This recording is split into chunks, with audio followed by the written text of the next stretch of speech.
할렐루야. 아멘. 오늘 말씀의 제목은 성령과 기쁨으로 충만한 제자들이라는 그런 말씀의 제목이 되겠습니다. 우리가 살아가면서 수많은 어려움과 핍박과 좌절을 경험합니다. 그럴 때마다 우리가 인생의 회의를 느낄 때도 없지 않아 있습니다. 그러나 초대교회 제자들은 핍박과 어려움 속에서도 낙심하지 않았습니다. 오히려 성령과 기쁨으로 충만했다라고 나옵니다. 오늘 본문은 우리에게 진정한 기쁨은 환경이 아니라는 것을 일깨워주고 있는 것입니다. 여러분, 사람들에게 진정한 기쁨은 어디에서 오는 것일까요? 돈을 많이 벌면 진정한 기쁨이 오는 건가요? 아니면 성공에서 오나요?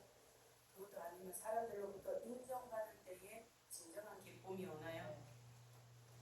사도행전 13장의 제자들은 박해와 쫓겨남 속에서도 기쁨으로 충만했다라고 말씀하고 있습니다. 그 이유는 어디에 있을까요? 제자들이 복음을 전할 때에 보면 받아들이는 사람들도 있었고 받아들이지 않는 사람들, 심지어 거부하고 반박하고 비난하는 그러한 사람들도 있었다고 45절에 말씀해주고 있습니다. 그러나 박해 속에서도 제자들은 성령과 기쁨으로 충만했습니다. 그 비결이 어디 있을까요, 여러분? 오늘 이 본문은 복음이 유대인에게서 이방인들로 옮겨지는 그 과정을 기록하고 있습니다. 이 땅에 처음 교회가 세워진 첫 번째 교회가 무슨 교회죠? 예루살렘 교회입니다. 오순절에 성령의 불을 받은 그런 성도들이 모여서 떡을 떼며 하나님께 예배하는 곳이 바로 예루살렘 교회가 세워지게 된 겁니다. 그런데 유대인들이 그 모습을 보고 극심하게 이제 핍박을 했습니다. 이때 그들의 핍박으로 인해서 세계 곳곳으로 사람들이 흩어지게 되었는데, 흩어져서 복음을 전하다가 거기서 교회가 세워지게 됐는데, 그 교회가 이방 땅에는 첫 번째 교회 안디옥 교회인 것입니다. 안디옥 교회가 세워지고 이방 땅에 세워지면서 그 교회에는 복음을 듣고 신실하게 신앙생활을 하던 그런 사람들이 있었습니다.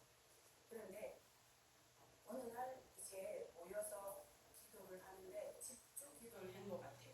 금식하며 기도를 했는데 성령께서 감동을 주시고 말씀을 주시는 겁니다.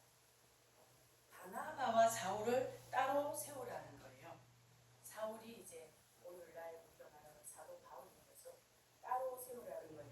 그래서 기도하면서 성령께서 주시는 말씀대로 두 사람을 따로 세우고 또 금식하며 기도를 했는데, 그 다음에는 이제 안수를 해서 그들을 이제 복음 전도자로 내보내게 된 것입니다. 이 전적으로 성령의 인도하심을 따라서 했다는 것이에요. 그래서 이들이 이제 이방을 향해서 복음을 전하는 사람으로 떠나게 됐는데, 이게 바로 사도 바울의 1차 전도 여행이 된 것입니다. 총 4차까지 전도 여행이 이루어지는데 첫 번째 전도 여행이 된 것입니다. 도착한 곳이 바로 비시디아 안디옥이었습니다. 이 안디옥에 이곳에서 안식일에 회당에 들어가서 말씀을 전하게 됐는데, 그런데 말씀을 전하자 두 가지 반응이 일어난 겁니다. 45절과 48절을 보면 나오는데요. 45절과 46절, 45절과 48절을 읽어보겠습니다. 시작. 유대인들이 그 무리를 보고 시기가 가득하여 바울의 말한 것을 변박하고 비방하거늘. 48절요. 이방인들이 그거 기뻐하여 하나님의 말씀을 찬송하며 영생을 주시기로 작정된 자는 다 믿어라. 아멘. 유대인들은 복음을 듣고 뭐라고 했습니까? 시기가 가득하여 바울의 말한 것을 변박하고 비방하고 그랬던 겁니다. 이거는 그냥 반박하고 비방할 정도가 아니라는 거예요. 굉장히 핍박을 하고 더 이상 거기에서 유대인의 땅에서 복음을 전하지 못하도록 내쫓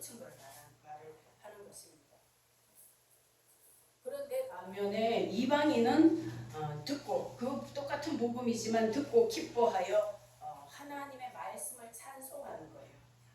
그리고 영생을 주기로 작정된 자는 다 믿더라 그랬습니다. 할렐루야. 아멘.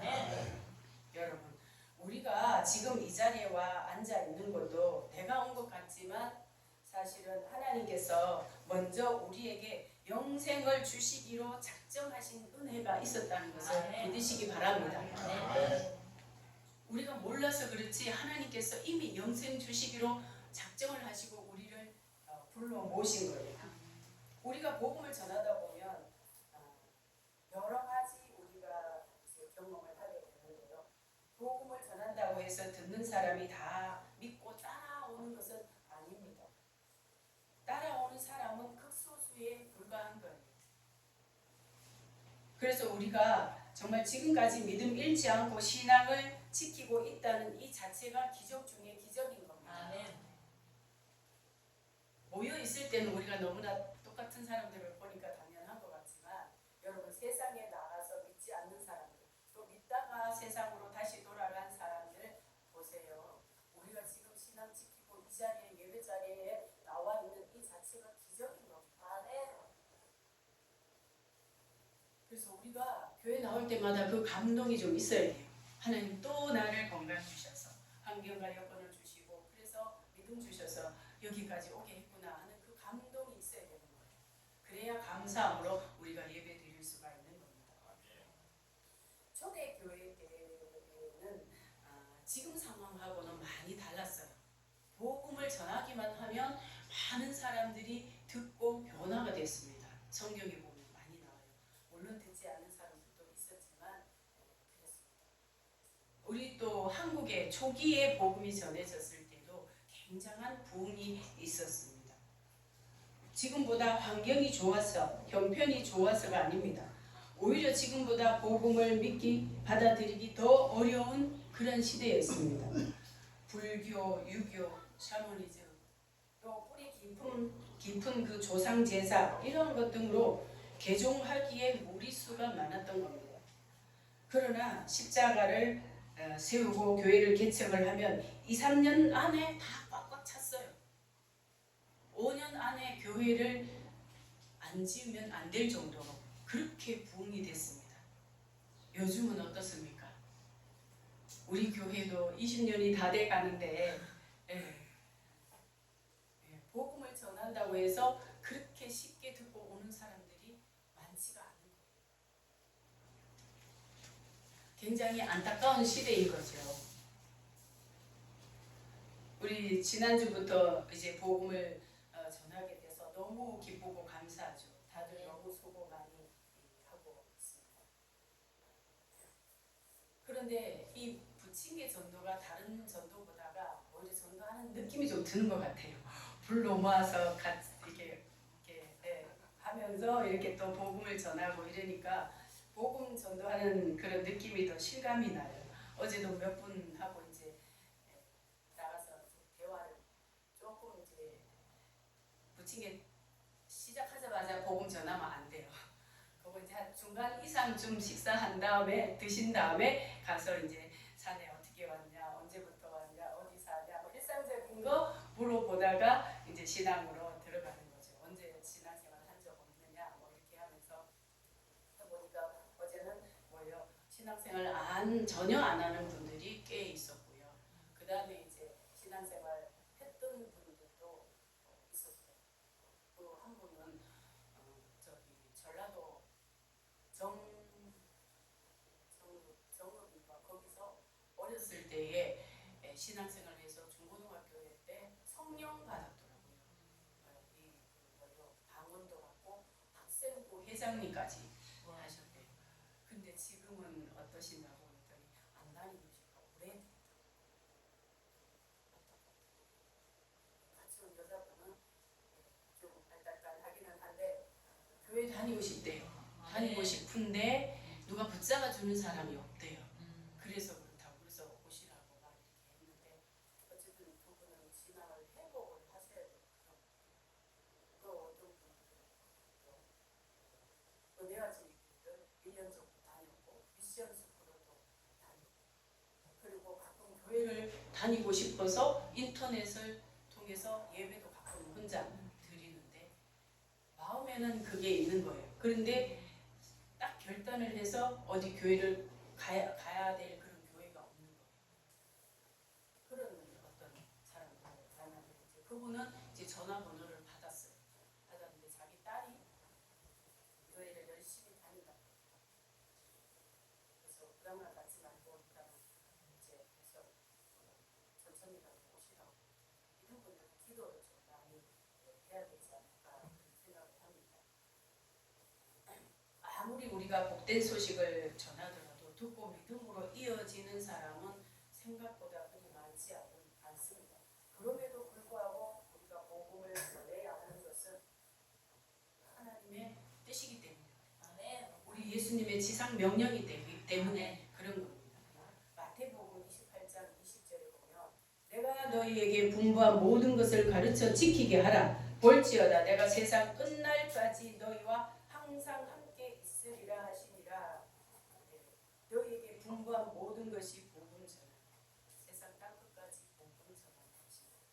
디모데후서 4장 2절에도 너는 말씀을 전파하라. 때를 얻든지 못 얻든지 항상 힘쓰라. 때를 얻든지 못 얻든지 그거 신경 쓰지 말고 항상 복음 전하기를 힘쓰라는 거예요. 로마서 10장 14절 이하에 보니까 전파하는 자가 없이 어찌 들으리요. 아름답도다 좋은 소식을 전하는 자들의 발이여. 이렇게 나오고 있습니다. 마가복음 16장 15절에 보면 온 천하에 다니며 만민에게 복음을 전파하라. 그렇게 말씀하고 있는 겁니다. 그래서 이 복음 전파에 대한 것은 신약 성경에 굉장히 많이 나와요. 복음을 전하면 항상 함께 하시겠다는 약속을 주셨어요.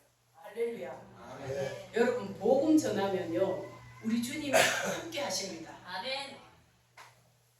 그래서 우리가 더 주님이 나와 좀 내가 주님과 멀어졌구나 하는 느낌이 들 때는 복음 전하는데 힘쓰면 돼요. 그러면 다시 회복이 되는 겁니다. 복음 전파는 항상 하려는 거예요. 그러니까 우리의 사명이라는 거죠. 또 만민에게 복음을 전파해야 된다고 했습니다. 왜냐하면 복음을 전하는 사람이 있어야 듣게 되고 들어야 예수님을 믿을 수 있기 때문에 그런 겁니다. 그래서 복음을 전하는 자의 발이 가장 아름답다고 성경에 칭찬하고 있습니다. 할렐루야. 저와 여러분도 복음 전하는데 힘쓰시기를 축복합니다. 네. 하나님은 어느 시대든지 자신이 택한 사람들을 부르시는 그 일을 하시는 거예요.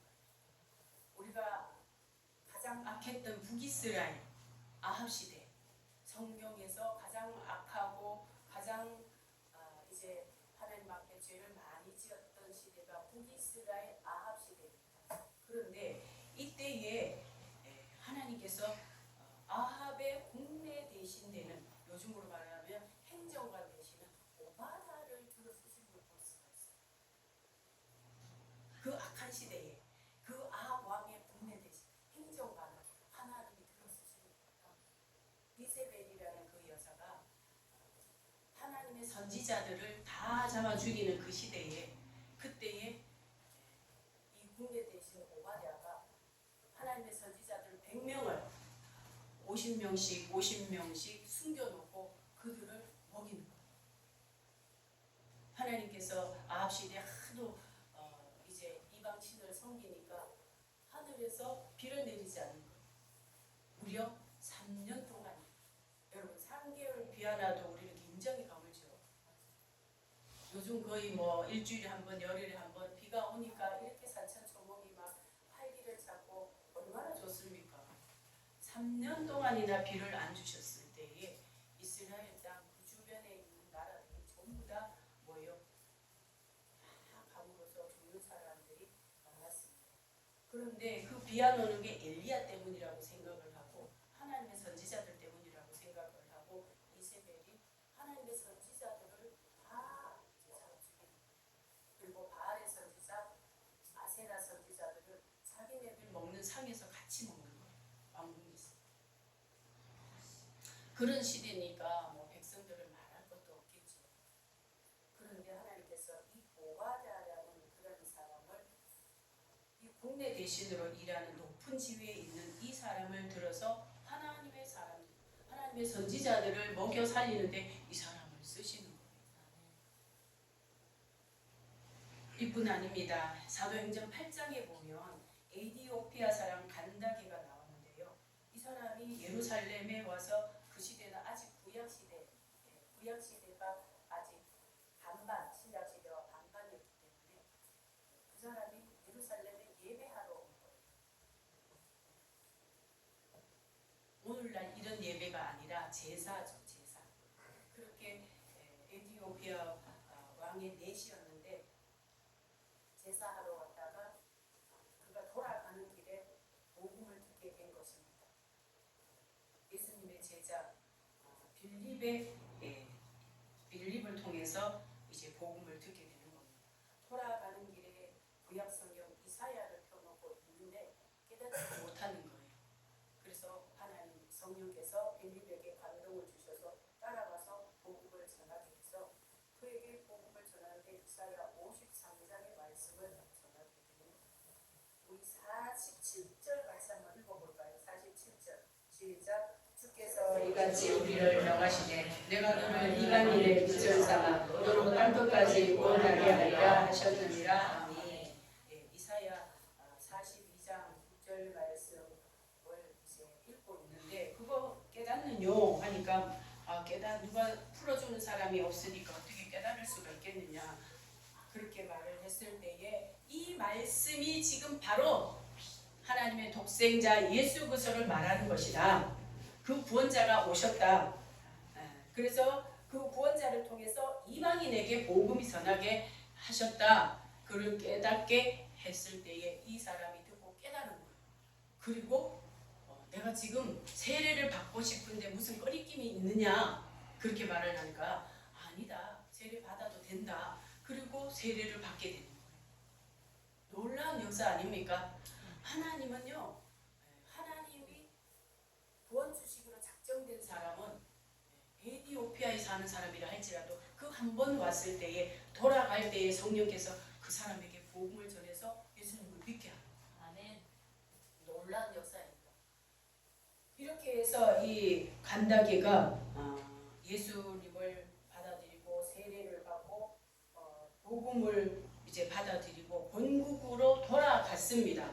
돌아가면 끝인 줄 알았는데 성경에는 자세하게 나오지 않습니다. 그러나 전승에 따르면 이 네시의 신앙이 나중에 에디오피아의 초기 기독교 공동체의 씨앗이 됩니다. 놀라운 일이잖아요.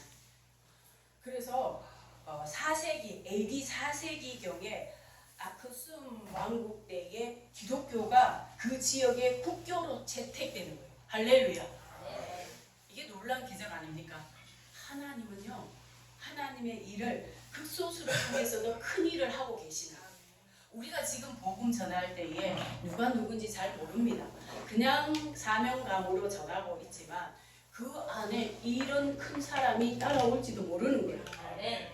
어떻게 보면 복음의 월척, 복음 전하는 거를 뭐예요? 어부라고 표현하잖아요. 월척을 낚을지 누가 압니까? 우리가 그래서 우리 복음 전하는 것은 우리가 사명감을 가지고 해야 되는 것입니다. 네.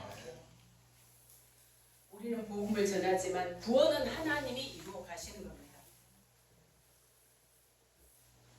그래서 복음 전할 때에 하나님께서 듣는 자로 하여금 감동을 주셔서 영생을 주시기로 작정된 사람은 다 돌아오게 돼 있는 거예요. 할렐루야. 그래서 우리는 우리 일을 하고 복음 전하는 일을 하고 주님은 주님이 하실 일을 하는 것입니다. 여러분 우리가 복음을 전할 때에 복음 전하는 것 못지않게 가장 중요한 게 또 있다는 거 아시나요? 기도입니다. 기도. 우리 13장 2절과 3절 한번 읽어볼까요? 13장이 굉장히 긴데 13장 2절과 3절 같이 한번 읽어보겠습니다. 시작. 주를 섬겨 금식할 때에 성령이 가라사대 내가 불러 시키는 일을 위하여 바나바와 사울을 따로 세우라 하시니 이에 금식하며 기도하고 두 사람에게 안수하여 보내리라. 아멘. 이렇게 기도하고 또 기도하고 할 때에 성령께서 감동을 주셨는데 그 감동대로 했더니 이방인의 땅에 복음이 전해지게 된 거예요. 얼마나 중요한지 모릅니다. 그래서 복음 전하는 일만큼이나 중요한 게 기도인 거예요. 기도하면서 하나님이 감동을 주시는 대로 우리가 복음 전하면은 이게 완벽하게 하나님이 기뻐하시는 복음 전도가 되고 또 그 복음 전도를 통해서 믿기로 작정된 사람은 다 돌아온다라는 것을 우리가 깨닫게 되는 겁니다. 믿으시기 바랍니다. 그래서 저는 여러분에게 정중히 당부드리고 싶습니다. 우리 전도 행사에 여건이 되지 않아서 참석하지 못하는 분들도 계시잖아요. 모두가 다 전도에 참여하면 좋지만 그런 여건이 되지 않는 그런 분들은 기도로 동참해 주시면 좋겠습니다. 우리가 그 영혼 구원을 위해서 기도하는 그 한마디가 복음 전하는 한 영혼을 구원하는데 그것이 원동력이 될 수가 있는 겁니다. 그리고 우리가 복음을 전하는 공동체가 하나로 또 이제 하나로 연결되는 것입니다. 주님께서 일하실 때 보면 항상 기도가 빠지지 않았어요. 하나님의 일은 기도가 빠지면 안 됩니다. 그래서 기도와 행함으로 하나가 되는 거예요. 그래서 전도 행사에 참여하지 못하는 분들은 반드시 한 1분이라도 기도에 동참해 주세요. 어떻게 해요? 주님 우리 교회 복음 전도를 지금 하는데 이 지역이 지나가는 사람들 중에 믿기로 작정된 사람이 있다면 그러나 아직도 믿지 않고 있다면 우리 교회 보내주셔서 이번에 다시 신앙 회복하게 해주세요. 이렇게 좀 기도해 주시기 바랍니다. 그러면 여러분 여기 동참 오시지 못할지라도 다 동참하는 것과 똑같은 거예요. 하나님은 같이 보시는 거예요. 그래서 한 영혼이 구원을 받게 된다면 하나님이 가장 기뻐하시는 그런 일이 되는 것입니다. 오늘 바나바와 사울과 바나바 일행이 안디옥 교회에서 파송될 때에 다른 데로 파송될 때에 기도하고 선교사로 이제 파송이 되는 겁니다. 원래 이 파송한 그 교회는 시리아에 있는 안디옥 교회에 있는 교회인데 두 사람을 이제 기도하고 안수해서 파송을 했는데 이 쭉 다니다가 비시디아 안디옥이라는 그 똑같은 이름이지만 지역은 다릅니다. 거기 가서 이제 유대인들이 많이 살고 있는데 거기서 안식일에 회당에 들어가서 복음을 전하자. 그곳에 유대인들이 아마 꽤 많았던 것 같아요. 그 회당이 있다라는 것은 유대인 남자들 10명 이상 10명 이상이면 회당을 지을 수가 있어요. 그 회당은 오늘날 교회와 같은 그런 역할을 하는 곳인데 거기에 들어가서 이제 복음을 전한 겁니다. 그랬더니 이방인들이 개종을 해서 들어왔던 사람들은 너무 좋아하는 거예요. 너무 좋아하는데 그 뿌리 깊은 유대인들은 오히려 반박하고 비방하고 핍박하고 그렇게 되는 겁니다. 이제 그 처음 전했을 때 들었던 그 사람들이 우리가 읽었던 것처럼 그 다음 안식일에는 온 성이 거의 다 하나님 말씀을 듣고자 모였다 그랬어요. 왜냐하면 43절 우리가 읽지는 않았지만 안식일에 말씀을 전했을 때에 폐한 후에 유대인과 유대교에 입교한 경건한 사람들이 많이 바울과 바나바를 좇으니 두 사도가 더불어 말하고 항상 하나님의 은혜 가운데 있으라 권하니라 그랬습니다. 그런데 이제 그 다음 안식일에 가서 복음을 전하려고 또 들어가서 봤더니 그 성 사람들이 다 따라온 거예요. 듣고자 다 모여온 거예요. 놀라운 역사인 거죠. 그래서 그들에게 복음을 전하니까 많은 사람들이 이제 반응이 좋은 거죠. 이방인들이. 그랬더니 이들이 시기 질투해서 이제 쫓아내게 되는 겁니다. 여러분 우리가 사람들은 대부분 내 인생은 내가 선택한다고 생각하기 쉽죠.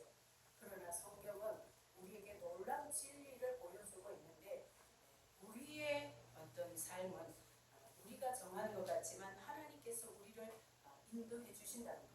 특히 영생의 길은 하나님께서 작정한 사람들을 이끌고 있다는 것을 보여주고 있는 겁니다. 그래서 저와 여러분이 여기에 있는 것은 바로 하나님께서 이미 영생 주시기로 작정했기 때문에 우리를 불러주신 거예요. 이 길에서 우리가 떠나지 말고 끝까지 이 길을, 이 믿음을 잘 지켜 나가야 하는 것입니다. 왜냐하면 유대인들을 보면은 자기네들에게 가장 우선권이 있었어요.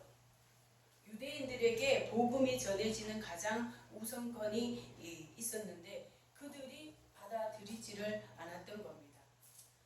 예수님께서 이제 부활하고 승천하실 때에 하셨던 말씀이 사도행전 1장 8절에 보면 오직 성령이 너희에게 임하시면 너희가 권능을 받고 예루살렘과 온 유대와 사마리아와 땅끝까지 이르러 내 증인이 되리라 그렇게 말씀하셨어요. 성령을 받고 나서 너희들이 권능을 받으면 어디부터요? 예루살렘부터. 그 다음에 유대와 사마리아와 유대는 이스라엘 중심을 딱 갈랐을 때 이 남쪽 지역이고 또 그 윗지역이 사마리아 지역이에요. 예루살렘은 이제 거기 수도이고 남쪽 수도이고 그래서 예루살렘과 유대와 사마리아 그러니까 이스라엘 민족이 가장 우선권으로 복음을 전하라는 거죠. 그리고 나서 어디요? 땅끝까지 이르러 내 증인이 되리라. 예수님이 그 말씀하시고 올라가신 거예요. 그러면 이 예루살렘과 유대, 사마리아, 이스라엘이 백성들이 살고 있는 이 지역에 하나님께서 이 지역을 가장 먼저 복음을 전하라고 하셨는데 그들이 받아들이지를 않았습니다. 그들의 조상 아브라함 때부터 하나님께서 이들을 택하여서 지금까지 내려온 거잖아요. 구원 계획을 아브라함 시대 때부터 주신 거잖아요. 율법을 그들을 통해 주셨죠. 이스라엘 백성들에게 주셨죠. 성경 66권 또 그들이 기록을 한 거예요. 주로 이스라엘 백성들이 기록을 한 거죠. 또 인류의 구원자 메시아가 누구를 통해서 왔어요? 그들의 문화, 그들의 혈통을 통해서 오셨잖아요. 이와 같이 유대인들은 모든 특권을 이방인들보다 더 많이 받았습니다. 그럼에도 불구하고 이들은 받아들이지를 않았어요. 복음을 받아들이지 않았어요. 예수 그리스도를 통해서 구원받는 그 복음을 받아들이지 않았습니다. 물론 율법 시대에는 율법으로 잘 지켜서 그 지키는 가운데에 믿음이 생기면 구원을 받는 거죠. 그런데 이제 복음 시대는 뭐예요? 이제는 완벽한 복음 시대, 더 이상은 없습니다. 그래서 예수 그리스도를 믿으면 구원을 받는데 예수 그리스도를 받아들이지 않고 그 이전 단계에 있는 그 율법 시대에만 집착을 하게 된 겁니다.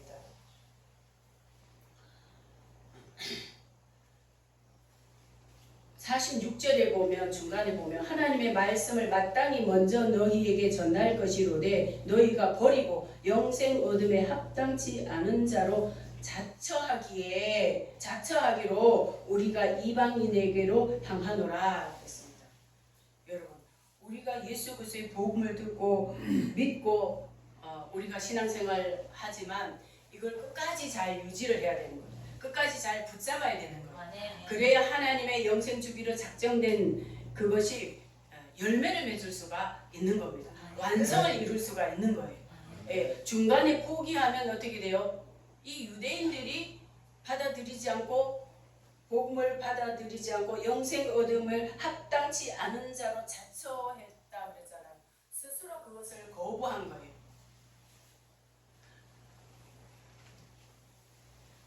하나님은 우리의 선택권을 굉장히 존중해 주십니다.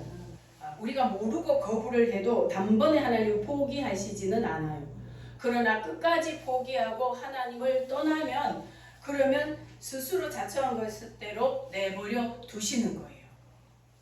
그래서 지금 우리가 하나님을 잘 믿는 거 굉장히 중요하지만 더 중요한 것은 뭐예요? 끝까지 우리가 그 자리에서 하나님의 말씀대로 우리가 끝까지 믿음을 지켜나가는 거예요. 아멘. 이게 더 중요한 것입니다. 아멘. 여러분 한 사람도 빠짐없이 끝까지 믿음의 완성을 보시기를 축복합니다. 아멘. 51절 같이 한번 읽어보겠습니다. 시작. 두 사람이 사람이 저희를 향하여 발에 티끌을 떨어버리고 이곳 이곳으로 가거늘.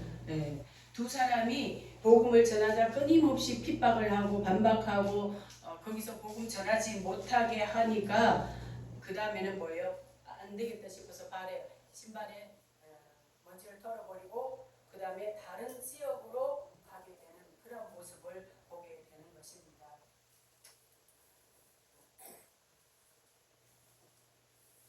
그래서 우리가 끝까지 우리의 신앙 잘 지키는 게 중요하다는 것을 기억하시고 또 오늘 그 제자들은 그들이 그렇게 배척을 하지만 그들에게 지배를 받지 않고 여전히 우리 52절에 보니까 제자들은 기쁨과 성령이 충만하니라 그랬죠.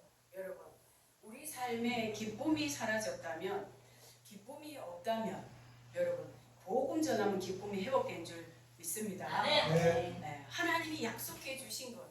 아멘. 복음 전도를 하면 가장 확실하게 우리가 삶의 기쁨을 찾는 그런 비결인 것입니다. 그것뿐입니까? 하나님께서 우리에게 가장 기뻐하시는 복음을 전하는 자들의 발을 가장 아름답게 보시잖아요. 칭찬받고 사랑받고 상급받고 이 복음 전하는 거 하나님께서 가장 기뻐하시는 거예요. 그러므로 저와 여러분은 이 복음 전하는 일에 기도든 또 다른 어떤 직접적으로 나와서 복음 전하는 데에 동참을 하든 또 그것도 안 되면 복음 전하는 데에 필요한 그런 재료를 살 수 있는 그런 것으로 하든 뭐 어떤 방법으로 하든 이 복음 전하는 데에 우리가 마음을 합하고 기도 여러 가지로 함께하면 우리 하나님께서 먼저 우리에게는 기쁨을 회복시켜 주시고 또 항상 또 뭐예요? 성령 충만하였다 그랬어요. 성령 충만 받기를 원하시면 복음 전하시기 바랍니다. 아멘. 이건 약속이 되어 있는 말씀입니다. 아멘. 그래서 우리가 주님 나라에 가는 날까지 충만, 성령 충만하려면 복음 전하는 것이 비결이구나 하는 것을 말씀해 주고 있습니다. 저와 여러분이 정말 우리 주님께서 명령하신 지상 명령을 우리 형편에 맞게 우리가 복음 전도에 우리가 동참을 해서 성령과 기쁨이 충만한 그러한 우리의 남은 삶이 되시기를 주님의 이름으로 축복합니다. 아멘.